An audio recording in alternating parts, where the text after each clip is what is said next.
This is Rideshare Lisa. I hope everybody had a great Christmas today. Sorry if I sound a little nasally or congested. I am not feeling good. A little under the weather, but work, still have to work.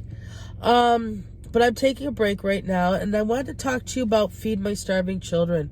I don't know if anybody's ever heard of that organization. But what it does is it partners with church organizations to pack meals for children in third world countries. Its mission is to end world hunger. So if you've never heard of it, just go to Google and just type in Feed My Starving Children. It'll tell you all about it, all about the organization, how it was founded, when it was founded, and all the organizations that it works with. If you go to the Feed My Starving Children marketplace, there's way you'll be able to donate. You can donate money. You can make purchases that will donate to this organization. And what it does is if you buy something, whether it be a handbag or a purse or earrings, necklace, it will tell you, there's a little tag on there, and it'll tell you how many meals that your purchase has made. If you buy a purse or a bag, I might say, and you flip it over, it'll say that with this purchase, it'll make 4 meals or something like that. It's all different. You just look on the website, it'll tell you. Our church this past year in April, I think it was, we had Feed My Starving Children. We had over 2,000 volunteers get together for 2 weekends and packed 1,660 meals for these children. It's amazing to be part of something as great as this.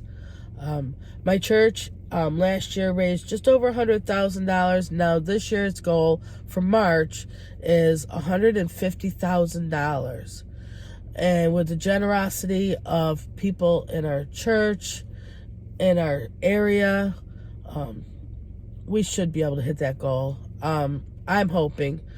And what I'm going to do is I'm going to put links to the Feed My Starving Children down in my description. I will also put links to my church, and you can use the push pay if you want to donate directly to our Feed My Starving Children here at my church. It's a wonderful organization, and the kids that it serves are great. They show videotapes all the time, and I was hoping to get a video that we saw yesterday. I was hoping to get it for today, but I wasn't able to. And it was about our pastor's wife and another one of our pastors went down to one of the countries that received food that we had packed. And the kids were so excited, so happy, not just to see us, but to see that people care. There's people outside these refugees area, these camps, that care about them. And these kids are waking up and they're so happy because they're going to go to school, they're going to eat a meal, they're going to get an education, and they're going to be something when they grow up. The saddest thing I've ever heard a child say is that they just want to grow up. Now you hear how they want to be teachers and they want to be a doctor, or they want to travel, or they want to, whatever they want to do. They're good at math, so they want to do math. They say whatever, with their children, whatever they're great at is what they want to continue to do. It's wonderful. It's a wonderful organization, and I'm so happy that our church partners with them. I've been doing Feed My Starving Children, I think, for like 3 or 4 years now. I love it. It's just a great way to bond the community, as well as knowing that you're feeding children. I mean, 1,660 meals last year.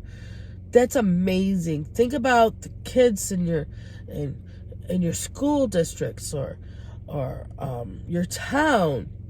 Think about how many people 1,660 are. That's a lot of kids who's going to be eaten every day for a year because of the generosity of our community and our church. Definitely going to put the links down below. Definitely check them out. If you can't donate financially, donate your time. See if you can find an organization that's partnering with Feed My Starving Children in your area, because they're all over the United States. I'm obviously in New York, but definitely check to see where they're going next and when they'll be there. Because it's a great time. It's a great time to get together. You get to learn more about each other as you get to learn more about the children that you're going to feed, And the organization has, I think it's like a 98% rate that the children actually get the food that we pack, that we ourselves pack, because they have people on the ground that live in these countries that they use to make sure that the food is distributed throughout the schools. So, and it's a really good percentage from what I heard. They said that usually when people donate and stuff, and they give food to these third world countries, the percentage isn't as high. But apparently, with Feed My Starving Children, they have partnered with the right people. They have gotten the right people from the ground to get the food to make sure it goes straight to those children. I've seen the people preparing the food for these kids, and their eyes just light up because they're so happy they're gonna eat. I mean, it's hard to walk around with an empty stomach, and that. I mean, what do? We deliver all day long, and our stomach will growl. We'll be like, oh my gosh, I gotta take a break here for a second because I want to go grab something to eat really quick. Where these people, these kids over in these countries, they cannot do that. They can't say, let me run and grab something to eat, because there's no food there. They don't have a corner store. They don't have a DoorDash. They don't have an Uber Eats. They can't do that. And I don't understand it myself, since I know that food is available to me. I mean, my goodness, we go into the restaurants every day. I mean, we can go to a restaurant, know where we're going, and we can call and place an order ourselves if we want to. We're going to a pizzeria, or we're going somewhere, and we're like, well, might as well get something for myself to go to, right? And you can call them up and say, I want to place an order. By the time you get there, not only is your customer's food ready, but your food will be ready too.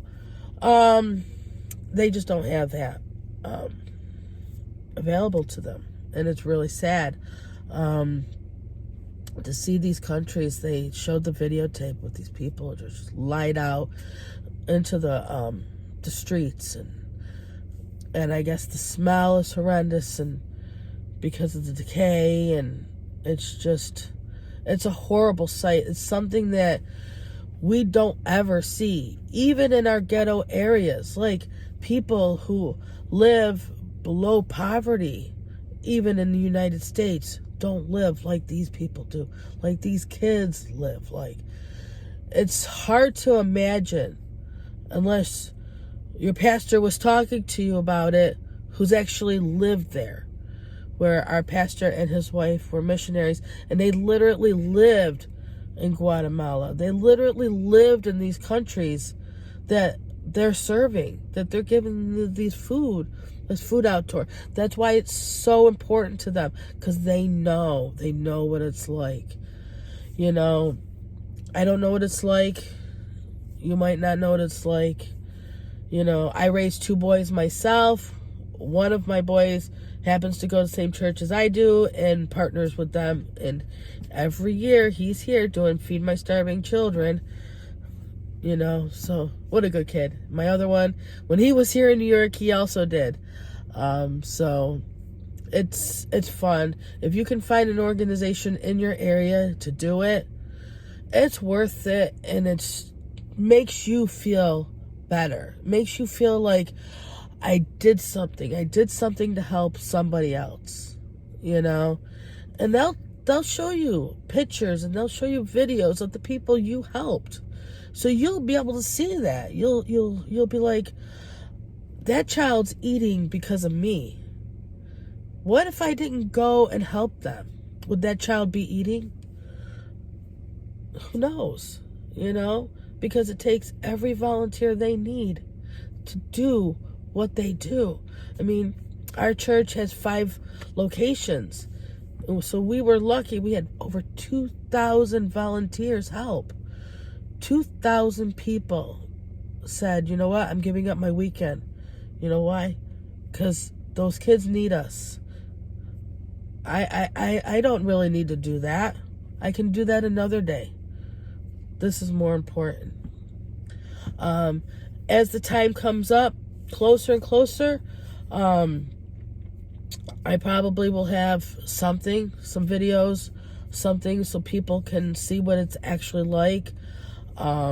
Things get copyrighted and everything, so I mean, obviously, I do not want to take any videos from Feed My Starving Children and just put them on my videos if they're copyrighted and I haven't asked for permission.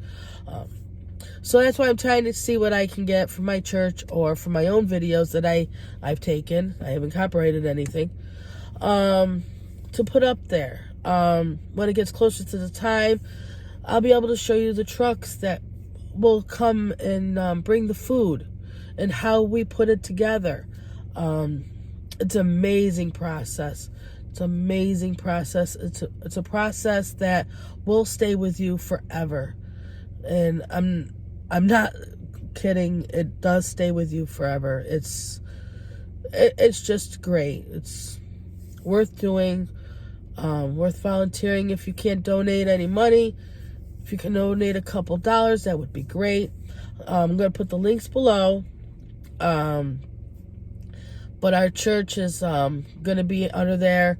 You can also download the Push Pay and look for our church and put the Feed My Starving Children. Scroll right down to that to be able to donate as well if you'd like. It's worth it. I would appreciate it. Everybody does appreciate it. But I appreciate you letting me tell you about the organization that my church loves to work with. My church works with a lot of organization and does a lot of great stuff. But with Feed My Starving Children coming up, and I know that he's trying to get a goal of $150,000. If we can, with $100,000 last year, we fed 1,660 kids. How much would $150,000 feed? You know, that's going to be the question that's going to come up in March when Feed My Starving Children comes up here. All right, well, you have a good night. You be safe, drive safe, and everybody have a great, happy holidays, happy New Year. And I can't wait for 2020 and just see what it brings us, okay? Hopefully a lot of joy and happiness. All right, this is Rideshare Lisa out, and you have a pleasant night. Bye-bye.